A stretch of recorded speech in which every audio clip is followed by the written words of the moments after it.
प्रश्न है, अफ्रीका महाद्वीप का जो है अपरिमित संसाधनों के होने के बावजूद भी पिछड़ापन क्यों है? सीधी सी बात है कि अब हमने पढ़ा कि उद्योग संसाधन है, खनिज संसाधनों की अपार संभावना है, लेकिन हमारे पास में उन संसाधनों को प्राप्ति के लिए जो तकनीकी हमारे पास में होनी चाहिए, यानी कैसे हम उनको प्राप्त करें, कैसे उनका निर्माण करें, तो हमारे पास में प्राप्ति और निर्माण की तकनीकी नहीं है। संसाधनों की प्राप्ति और संसाधनों को निर्माण करने की क्या नहीं है, हमारे पास में तकनीकी नहीं है। ठीक है, कुशल श्रमिकों का अभाव है क्योंकि जनजातियां वहां पर है, ठीक, अधिकांश क्षेत्र है वहां जनजातियां है। कुशल श्रमिकों का क्या है, अभाव है। ठीक है, ऊर्जा स्रोतों की प्राप्ति नहीं है। तो आप इसका अगर बड़ा जवाब देना चाहो तो बड़ा जवाब आपका है कि जो हमारे बड़े उद्योग जो है उनकी विशेषताएं हैं, वो विशेषताएं यहाँ पे नहीं मिलती है। ठीक है, तो वो सारी की सारी विशेषता लिख करके और उसमें नेगेटिव बिंदु आपको लिखने पड़ेंगे। वो विशेषता नहीं मिलती है, इस कारण से वहां पे आपके उद्योगों का विकास नहीं है, अपरिमित संसाधन होने के बावजूद भी। ठीक है, और छोटा अब आंसर दें तो कहने का मतलब कि उन क्षेत्रों में या अफ्रीका महाद्वीप में, सर आवाज ही नहीं आ रही। अफ्रीका महाद्वीप में आवाज तो आ रही है, चालू है तो अफ्रीका। Yes sir. अरे आवाज नहीं आ रही क्या? आ रही है सर। आ रही है सर। देखो अफ्रीका, सर नहीं आ रही। अभी आप अपने ऑडियो को चेक कीजिए बेटा, अपने ऑडियो को। सर आ रही है बात तो। एक बार अपने ऑडियो को चेक कीजिए। ठीक है, तो अफ्रीका महाद्वीप है, उसमें अपरिमित संसाधनों के होने के बावजूद भी आपके उद्योग है वो विकसित नहीं है, औद्योगिक दृष्टि से वो पिछड़ा हुआ है। इसका महत्वपूर्ण कारण एक ही है, क्या?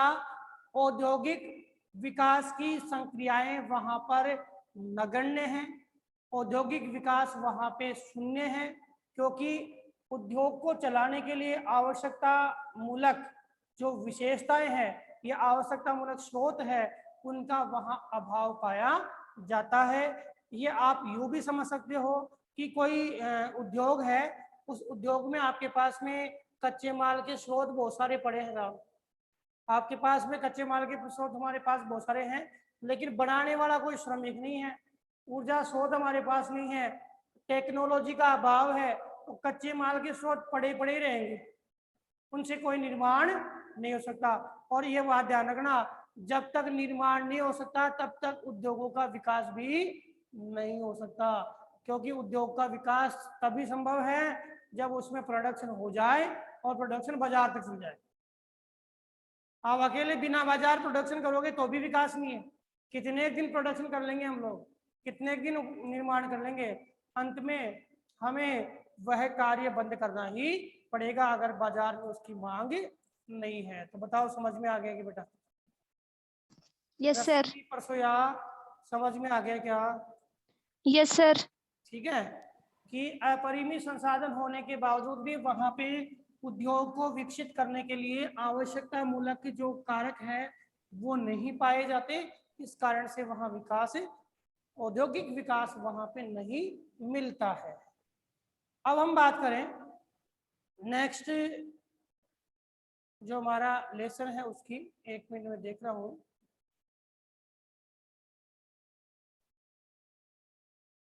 देखिए सुनील कुमार सैनी, कौन सा भाई? साहिल कुमार सैनी बोली,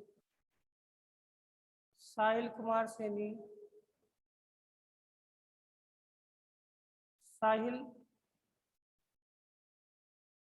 देखिए तृतीय क्रियाकलाप, चतुर्थ क्रियाकलाप और पंचम क्रियाकलाप, हमने तीनों ही क्रियाकलाप बेटा पहले पढ़े थे, पढ़ लिए ना एक बार सबके बारे में। अब मैंने कहा था एक आपके पूरा लेसन है डिटेल से पढ़ेंगे। कल परसों आजाद सिंह है वो भी प्रश्न पूछ रहा था साहब ये तृतीयक में उत्पादन विनिमय क्या हुआ है ना, तो मैंने बताया था कि उत्तर, उसके बाद में कहा था डिटेल से पढ़ेंगे। तो तृतीय क्रियाकलाप, चतुर्थक और पंचम, एक प्रश्न तो आपका से जुड़ा हुआ है कि ये सब, एक मिनट बेटा एक मिनट, सेवा सेक्टर से संबंधित है। किससे संबंधित है? सेवा सेक्टर से संबंधित है। तो हाँ भाई बोल आजाद। सर ये सारणी है ना सर, आपने भेजी थी ना आपने उसमें SW में सर, ERE में क्या? आपने सारणी भेजी थी ना सर, आपने सारणी मानव भूगोल की वृत्त अवस्थाएं प्रणोद। सारणी भेजी थी? हाँ सर, आपने भेजी थी ना बुक में से। एक बार प्रश्न बोल दो। सर मानव भूगोल की वृत्त अवस्थाएं प्रणोद। मानव भूगोल, मानव भूगोल की वृत्त अवस्थाएं प्रणोद सर, ये वाली। मानव भूगोल की अवस्था बताइए। बेटा तेरी आवाज मेरे पास स्पष्ट नहीं आ रही, क्वेश्चन साफ नहीं आ रहा, तो लिख के बता दे क्वेश्चन। देखो, तृतीय, चतुर्थक और पंचम क्रियाकलाप का संबंध है सेवा सेक्टर से। ठीक है, तृतीय क्रियाकलाप है उसमें जो सेवाएं आती है वो तीसरे वाले में आती है सामान्य सेवाएं। चतुर्थक में आती है उच्च ज्ञानोन्मुखी सेवाएं। और पंचम में भी कौन सी आती है बेटा? उच्च ज्ञानोन्मुखी सेवाएं। उच्च ज्ञानोन्मुखी का मतलब जो ज्यादा पढ़े लिखे लोग हैं, जैसे आपके इंजीनियर है, जो विशेषज्ञ डॉक्टर है, जैसे कोई आपके वैज्ञानिक है, वो तो इसमें आएंगे। सामान्य शिक्षक है, वकील है, सामान्य डॉक्टर्स है, वो किस में आएंगे? इसमें नल साज, बिजली साज सारे किस में आएंगे? तीसरे में आएंगे। ठीक है, बताओ समझ में आएगी बात ये? अरे समझ में आई क्या सेवा सेक्टर? सेवा सेक्टर Yes, क्या sir. है? अगर मान लो हाँ सर। ये चीज तो Yes, समझ में आ sir. गई। Yes sir. अब आपको ये चीज Yes, समझ sir. में आ गई, अगला प्रश्न तो समझ में आना चाहिए। ध्यान दीजिए, सेवा सेक्टर से संबंध इनका है। अब आप एक प्रश्न आ गया बेटा, सेवा सेक्टर क्या है? एक प्रश्न आ गया, प्रश्न लिखते जाइए। सेवा सेक्टर क्या है? तो सेवा सेक्टर ऐसा व्यवसायिक क्षेत्र जिसमें काम के बदले वेतन की प्राप्ति होती है। जिसमें काम के बदले वेतन की प्राप्ति होती है। और सेवा सेक्टर को विकसित करने वाला जो हमारा महत्वपूर्ण स्रोत है वो है जनशक्ति। जनशक्ति के माध्यम से ही सेवा क्षेत्र क्या होता है? विकसित होता है। एक प्रश्न कर लेता हूं, वो प्रश्न भेज रहा है, मानव भूगोल की व्यवस्था, अर्थव्यवस्था और क्या है, और पनोडा क्या होगा भाई?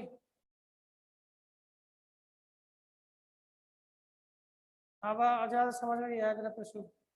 ठीक है, देखो, जनशक्ति जो है वो सेवा सेक्टर का विकास करती है। कहने का मतलब लोग जो है वो सेवा सेक्टर का विकास करते हैं। एक मिनट में आजाद के जो ये दिखा रहा है अपनी नोटबुक, उसको मैं शेयर कर रहा हूँ। क्या क्वेश्चन कर रहा है बता बेटा, क्या प्रश्न है?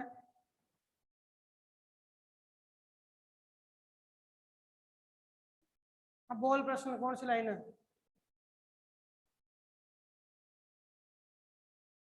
टाइम खराब मत कर बेटा।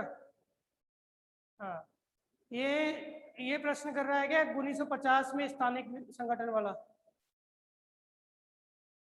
ये वाला ही। कौन सा? थोड़ा दूर कर एक बार। हाँ, 1950 में स्थानिक संगठन वाला कर रहा है प्रश्न ये। ठीक है ना?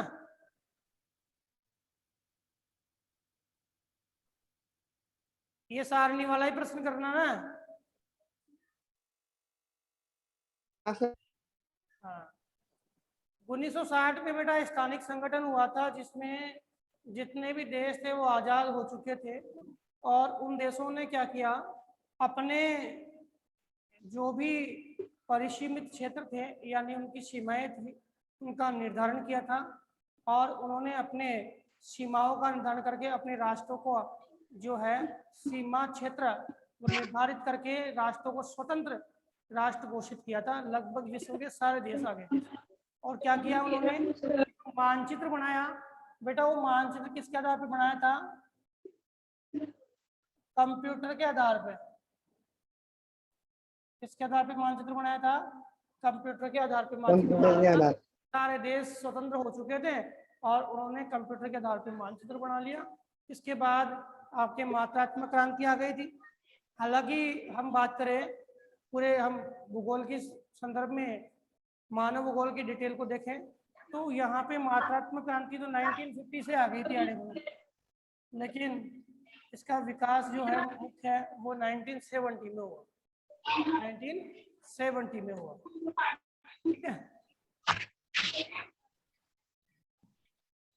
तो मैं बात कर रहा था कि सेवा सेक्टर में सबसे मुख्य कौन है बेटा? जनशक्ति। कैसे हैं कि कोई क्षेत्र है, सेवा सेक्टर क्या है? जैसे मान लो दुकान है और दुकान में काम करने वाले कौन? जो आपके श्रमिक, सेवा कर्मी। एक तो आपके निर्माण करवाया हमने, निर्माण नहीं हुआ, निर्माण के बाद जो निर्मित हो गई वस्तु उनको कहाँ तक पहुंचाएंगे बेटा? उपभोक्ता तक। उपभोक्ता तक, ठीक है, उपभोक्ता तक पहुंचाएंगे, दुकान हो गई। या मान लो आप जितने भी आपके डिलीवरी बॉय होते हैं जो आपके ये जो खाद्यान्न सामग्रियों की डिलीवरी करते हैं या आपके जो भी आपके ऑनलाइन ऑर्डर्स है उनकी डिलीवरी करते हैं, तो वो डिलीवरी बॉय यानी सेवा कर्मी नहीं होंगे तो क्या तृतीय क्रियाकलाप चल जाएगा क्या? बताओ, यस या no? Yes sir. Yes sir. चल जाएगा? Yes sir. लोग क्या पढ़ रहे हो आप लोग? क्या पढ़ रहे हो? प्रश्न क्या पूछ रहा हूँ, जवाब क्या दे रहे हो? नहीं चल पाएगा सर। नहीं चल पाएगा सर। मैं नहीं चल पाएगा सर। सुनते नहीं हो और यस सर बोलते हो फालतू में। मैं बोल रहा हूँ कि आपके जितने भी दुकानदार हैं उनके दुकानदारों के लिए या जितने भी ऑनलाइन डिलीवरी वर्कर्स हैं वो डिलीवरी वर्कर्स अगर नहीं होंगे तो ऑनलाइन का काम चल जाएगा क्या? नहीं चलेगा ना, फिर वर्कर्स No, है बेटा, sir. सेवा कर्मी है। No sir. जैसे आपके कोर्ट है, हाई कोर्ट है, उस हाई कोर्ट में कर्मचारी नहीं होंगे, वकील नहीं होंगे तो केस सही हो जाएंगे कि सोल्व? No sir. जो वकील ही नहीं हो केस सोल्व हो गए? No sir. वैज्ञानिक है, वैज्ञानिक ही नहीं होंगे तो क्या पंचम क्रियाकलाप संपन्न हो गया क्या? नो। ठीक है, डॉक्टर्स नहीं है तो क्या रोगी ठीक हो जाएंगे क्या? नहीं सर। हो जाएंगे? नहीं। No sir. तो मैं यही बोल रहा हूँ कि जो भी सेवा सेक्टर है वो किसके पीछे चल रहा है? सेवा कर्मियों के पीछे। किसके पीछे चल रहा है भाई? सेवा कर्मियों के पीछे चल रहा है। अगर सेवा कर्मी नहीं हो ना तो वो सेक्टर्स है वो विकसित नहीं हो सकता। वो क्या नहीं हो सकता? विकसित नहीं हो सकता। एक अकेला दुकानदार है और उसका बहुत बड़ा कारोबार है और उसको वर्कर की आवश्यकता है 100 या 50 या 20 जितने वर्कर है और वो एक भी वर्कर को नहीं रखे और सारा काम अकेला करना चाहे तो उसका जो बिजनेस है वो पूर्ण रूप से विकसित नहीं होगा क्योंकि वो संभाल ही नहीं पाएगा। ठीक है ना, तो वर्कर्स की आवश्यकता होती है। तो मेन आ गया कि जनशक्ति है वो सेवा सेक्टर के विकास में है अपनी मूल भागीदारी निभाती है, महत्वपूर्ण कारक है जनशक्ति का। इसके बाद हम बात करें कि जो सेवा सेक्टर है इसमें कुशल श्रमिक है, उनकी आवश्यकता होती है क्योंकि व्यावसायिक दृष्टि से वो कुशल श्रमिक। देखो हमने द्वितीय क्रियाकलाप की बात कर ली, पहले की बात कर ली, तो वहां पे अर्धकुशल या अकुशल श्रमिक हम चला लेते हैं, कोई दिक्कत नहीं। लेकिन सेवा सेक्टर में आपको कुशल श्रमिक ही चाहिए। कैसे बताओ? हम एक उदाहरण ले लेते हैं डॉक्टर का ही। जैसे मान लो डॉक्टर है, अब वो डॉक्टर किसी रोग के बारे में जानता नहीं है और उसको डॉक्टर बना दिया तो क्या मरीज का इलाज कर देगा कि वो? No sir. No sir. मार देगा कर उसको? सकते सर। मार देगा ना? No sir. अब कोई बाजार में कोई वस्तु बेचने गया, किसी व्यक्ति को बाजार में बेच रहे हैं, वस्तु को बेचने के लिए। अब वो व्यक्ति जिसको हमने ऑनलाइन डिलीवरी के लिए रखा है वो मार्ग का जानकारी नहीं है, ठीक है। अब अपने क्लाइंट से कैसे बात करनी है वो उसको तरीका ही नहीं है, ठीक है। कैसे वो क्लाइंट बनाएगा, और उसको पता नहीं कि जो वस्तु लेके जा रहा है तो उस वस्तु की गुणवत्ता के बारे में वो किस प्रकार से बात करेगा, उसको नॉलेज ही नहीं है। तो बताओ वह व्यक्ति उस व्यवसाय को सही कर लेगा क्या? नहीं सर। कर पाएगा ना। तो ये बोल रहा है कि जो और व्यवसाय हमने पढ़े थे उनमें तो अकुशलता चल जाती थी, लेकिन जो सेवा सेक्टर है उसमें कुशलता ही चलेगी। जैसे मैं आपको पढ़ा रहा हूँ भूगोल विषय, और मैं आपको जो सब्जेक्ट पढ़ा रहा हूँ, मेरे को सब्जेक्ट का एक छोटा सा अक्षर मैंने सब्जेक्ट का आरंभिक बिंदु भी नहीं पता, तो मैं आपको पढ़ा सकता हूँ क्या? No sir. नहीं पढ़ा सकता ना। तो वही चीज है बेटा कि सामान्यतया जो सेवा सेक्टर है उसमें एक तो जनशक्ति की जरूरत है, दूसरी जो श्रमिक चाहिए हमें कैसे चाहिए बेटा? कुशल श्रमिक चाहिए। कैसे चाहिए? कुशल श्रमिक चाहिए। जैसे मान लो हम और भी बहुत सारे उदाहरण ले सकते हैं जो आपकी बुक में दिए हुए हैं। सेवा कर्मियों के उदाहरण में नलसाज है, बिजली मिस्त्री है, ठीक है। तो नल सुधारने वाला है, बिजली सुधारने वाला, अगर मान लो मैं अगर मेरे को भेजा जाए कि भाई लाइट फिटिंग करनी है साहब, या लाइट खराब होगी, तो मेरे को पता ही नहीं है और मैं ऐसे ही चला गया सब और लाइट को सही करने लग गया। अब मेरे को पता नहीं कौन से तार में कहाँ होता है और करंट लग गया, लगेगा स्वाभाविक है, क्योंकि मेरे को पता नहीं है। अब बिजली वाला है उसको पता है कि कैसे कैसे वायरिंग कहाँ से जाती है, कैसे उनको जोड़ना होता है। तो हर जो क्षेत्र है उसकी एक अपनी जो एक उस क्षेत्र का दायरा होता है, सॉरी उस व्यवसाय का दायरा होता है, और उस व्यवसाय के दायरे के अनुसार एक व्यक्ति क्या करता है, उसमें ट्रेनिंग करता है, उसमें कुशलता हासिल करता है और उसमें कार्य करना आरंभ करता है। तो काम के बदले वेतन की प्राप्ति क्या कहलाएगी? सेवा। और सेवा सेक्टर के लिए जनशक्ति और कुशलता की आवश्यकता होती है। क्लियर बात है? चाहे वो तीसरा व्यवसाय है, वो चौथा व्यवसाय है, चाहे पांचवा व्यवसाय है। अब हम तीसरे व्यवसाय की बात करते हैं।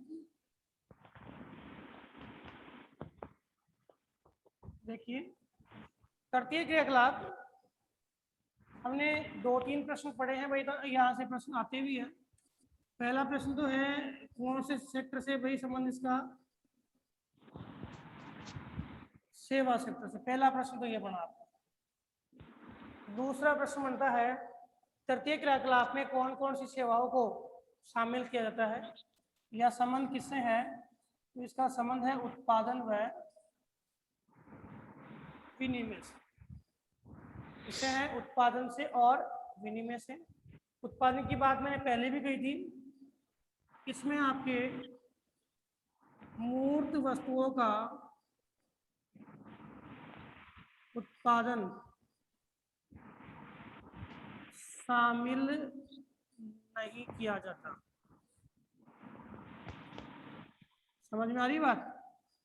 मूर्त वस्तु का मतलब है जैसे ये मार्कर बना है, इस मार्कर को बना है, ये प्रोडक्शन है, ये द्वितीयक व्यवसाय में आएगा। कौन से में आएगा? द्वितीयक व्यवसाय में। ये बोर्ड है, ये बोर्ड बना है, इसका प्रोडक्शन कौन से में आएगा? द्वितीयक व्यवसाय में। तो मूर्त वस्तुओं के उत्पादन की वजह हम इसमें किसको सम्मिलित करेंगे? हम इसमें सेवाओं को सम्मिलित करेंगे। सेवाओं में किसको? जैसे अध्यापक है, वो एक छात्र को पढ़ा रहा है, ठीक है। छात्र क्या ग्रहण करेगा बेटा? ज्ञान। और छात्र का क्या होगा? विकास। तो ये क्या हुआ बेटा? ये प्रोडक्शन है, ठीक है। एक डॉक्टर है और मरीज को देख रहा है। मरीज जो है उसकी रोग को वो दूर करेगा और क्या होगा? वो स्वस्थ होगा।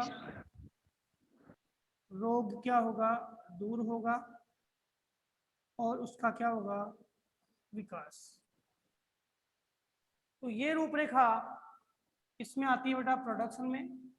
और कौन से प्रोडक्शन में आएगी, आपके सेवाओं के प्रोडक्शन में आएगी। और ये तीसरे क्रियाकलाप का रूप है। कौन से का है, तीसरे का। बताओ समझ में आएगी बात, समझ में आ गई क्या? उत्पादन जो यस है सर। वो मूर्त वस्तुओं का उत्पादन है, वो इसमें सम्मिलित नहीं होता। तो आपको पूछ ले कि बताइए बेटा फिर मूर्त वस्तुओं का उत्पादन किस में सम्मिलित होगा? तो मूर्त वस्तुओं का उत्पादन आपके द्वितीय क्रियाकलाप में सम्मिलित होगा। कौन से में होगा, द्वितीय क्रियाकलाप में सम्मिलित होगा।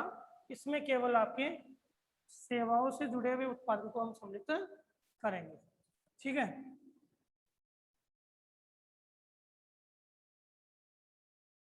इसके बाद विनिमय की बात आती है। विनिमय, विनिमय का मतलब होता है आपके आदान प्रदान करना वस्तुओं का।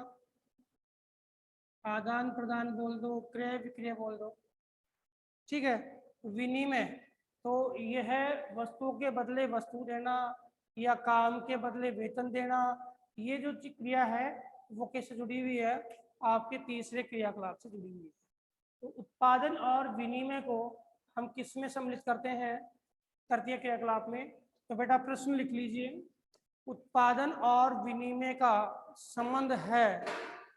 प्रश्न आपको पहले भी लिखवाया होगा, उत्पादन और विनिमय का संबंध है।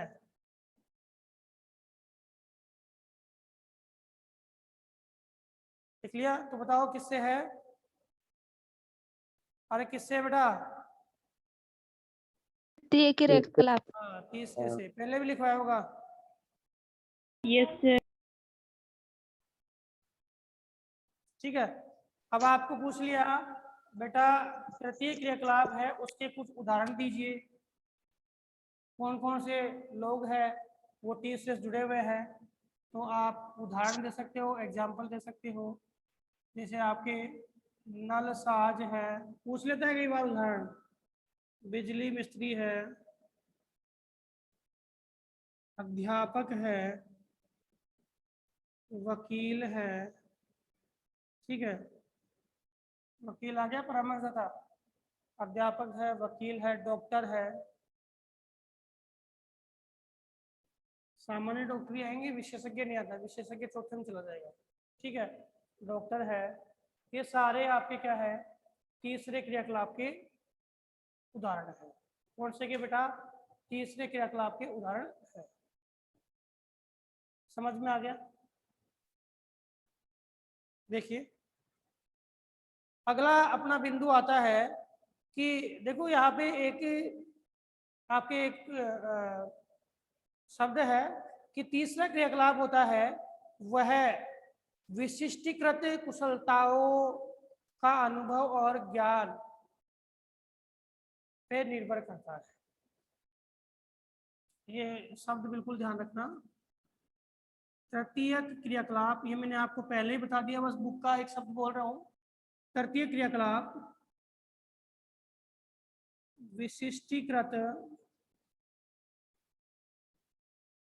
अनुभव, विशिष्टीकृत अनुभव और कुशलताओं पर निर्भर करता है।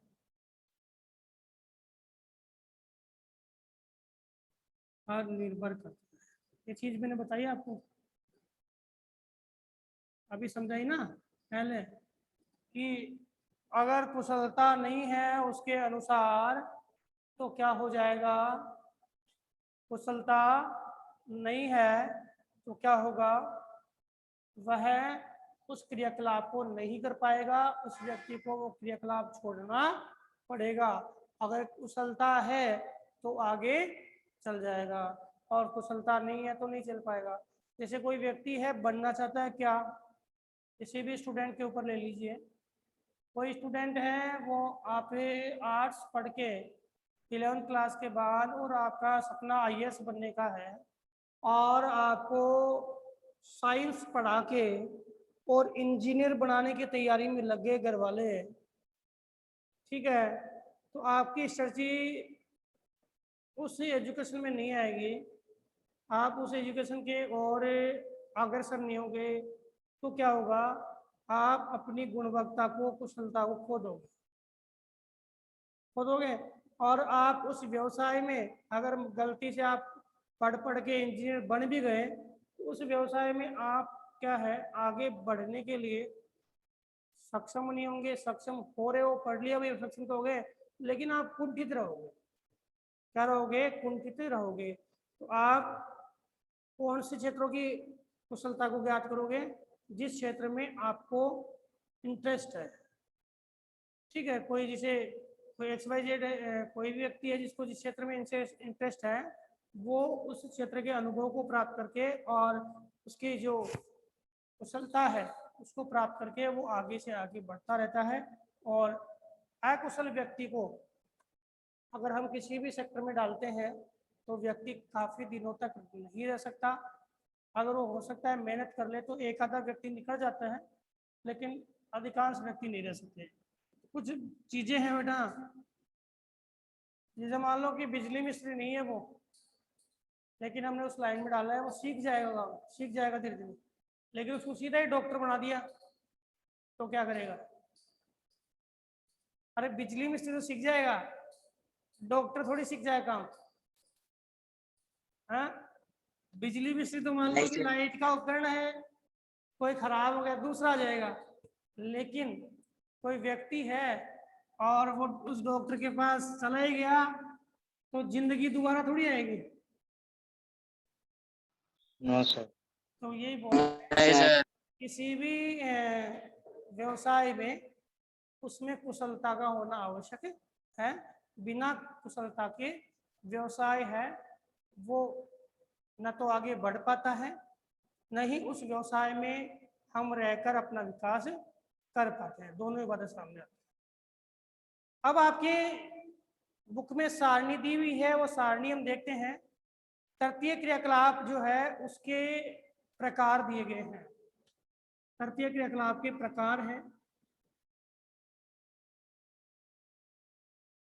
तृतीय क्रियाकलाप है उसको हम जो विभिन्न भागों में बांटते हैं। सबसे पहले तृतीय क्रियाकलाप है उसको हमने बांटा व्यापार और वाणिज्य, परिवहन, संचार और सेवाएं, 4 भागों में बांटा है।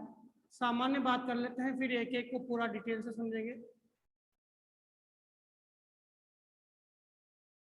व्यापार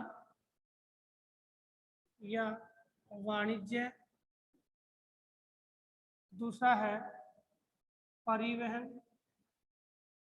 तीसरा है संचार और चौथा है सेवाएं। ध्यान से समझना। व्यापार या वाणिज्य का मतलब है, व्यापार का मतलब है कि कोई वस्तु है, वस्तु का क्रय और विक्रय करना। किसी भी वस्तु का क्रय और विक्रय करना क्या होता है बेटा? व्यापार होता है। सामान्य खरीदना और बेचना, जानते हो, खरीदना और बेचना क्या होता है? व्यापार होता है। और परिवहन क्या होता है? यात्री व वस्तुओं को एक स्थान से दूसरे स्थान तक ले जाने का माध्यम क्या होता है? परिवहन होता है। यात्री और वस्तुओं को एक स्थान से दूसरे स्थान तक ले जाने का माध्यम क्या होता है? परिवहन होता है। संचार की बात हम करें, संचार, तो संचार क्या है बेटा? एक व्यक्ति व या लिख दो या समूह है का दूसरे व्यक्ति या समूह तक सूचनाओं का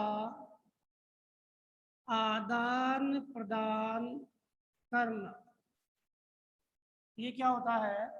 संचार होता है। सूचनाओं का आदान प्रदान करना संचार होता है। क्लियर है। और सेवाओं की बात करें तो सेवाएं तो हमने पढ़ी है। वेतन प्राप्ति के लिए किया जाने वाला कार्य क्या होती है बेटा? सेवाएं। क्लियर है कि बात समझ में आ गई? व्यापार होता है वस्तुओं का क्रय विक्रय करना, खरीदना और बेचना। परिवहन होता है यात्री और वस्तुओं का एक स्थान से, यात्री हो या वस्तु कोई भी, एक स्थान से दूसरे स्थान तक ले जाने का माध्यम।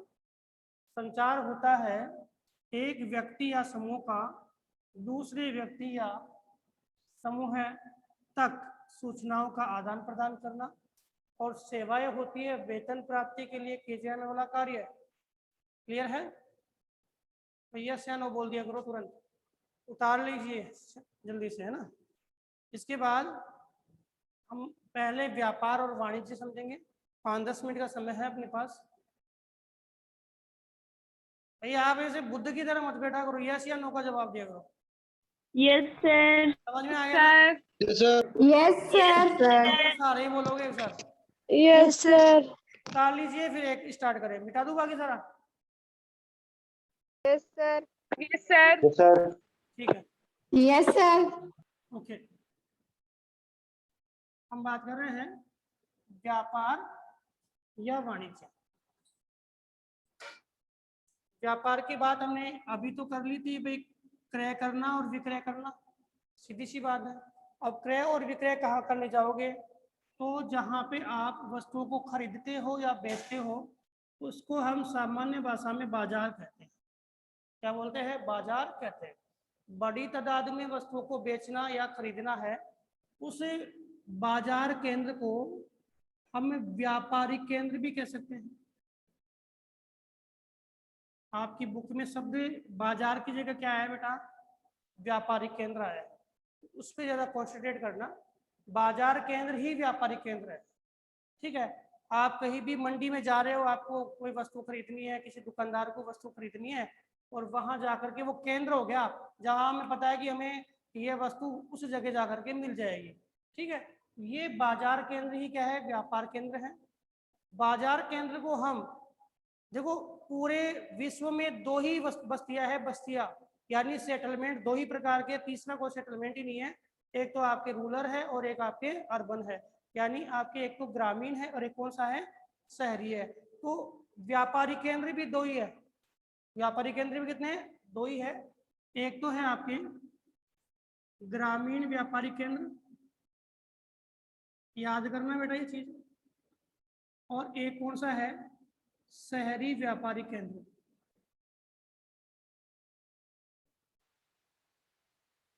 ग्रामीण व्यापारिक केंद्र में आप बोलोगे भाई कौन कौन सी चीजें हो गई, तो हमने नाम सुना है बेटा मंडियों का, ग्रामीण मंडियां। हालांकि जो शहरी क्षेत्र में